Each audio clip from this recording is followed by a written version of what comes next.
Hello, my name is Tara Davis, and this is my presentation on mental health population groups. Mental health disorders are a common public health problem in the United States. Approximately 1 in 4 adults have been diagnosed as mentally ill in any given year. Mental illness is a risk factor for death from suicide, heart problems, and can lead to cancer. Suicide is the 11th leading cause of death in the United States and the 4th leading cause of death among persons aged 18 to 64. White men 85 years and older have the highest suicide rate. Mental health disorders are classified as either psychological or biological in origin. Mental retardation, developmental disabilities, and schizophrenia, which were considered psychological at one point, are now considered biological in origin. Currently, there is a major concern with children who are being diagnosed with mental illness. Children have rates similar to adults, with 1 in 5 children having a mental disorder. Mental illnesses in children are less likely to be treated and can become worse as the child gets older if left untreated.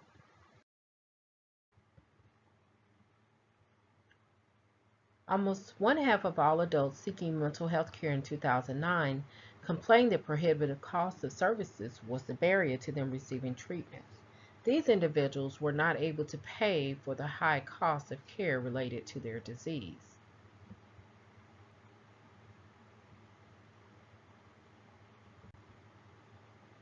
Social justice implies that there is a collective effort in the distribution of health care to individuals and it's a societal responsibility. Social justice believes the best way this is achieved is by allowing the government to intervene in the production and distribution of health care. Social justice is regarded as a social good. Individuals shouldn't be completely responsible for their health care, but it is a shared responsibility. Market justice, on the other hand, in the United States emphasizes that individuals can receive medical care based on their willingness and ability to pay. This category of individuals who cannot afford care are an exception to market justice in America, therefore making the principles not applicable to the U.S. healthcare system entirely. Patients without insurance covered are treated in state and county mental health hospitals or mental health clinics. Short-term care is provided through acute care hospitals and emergency rooms. If all else fails, the local government will carry the burden of providing mental health services regardless of an individual's inability to pay. With the insured mental health patient, they have services through both inpatient and ambulatory care. These patients have access to private psychiatric hospitals. More commonly, patients who are veterans of the military have access to the VA.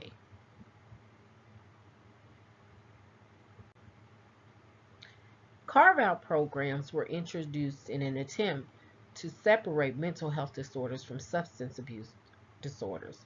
Insurers contract the services to providers in an effort to control costs.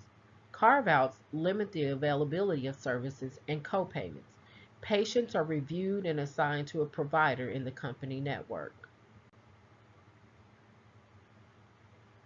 This is a chart pictograph of the mental health disorders showing the relationship of adults to children, whereas 1 in 4 adults have mental disorders and 1 in 5 children have mental disorders. The discussion questions for today are: what steps as a community can we begin to take to improve mental health for young people? And the second question: there are many opinions on mental illnesses, their causes, and how we identify and treat these conditions. What are your views? Thanks for listening.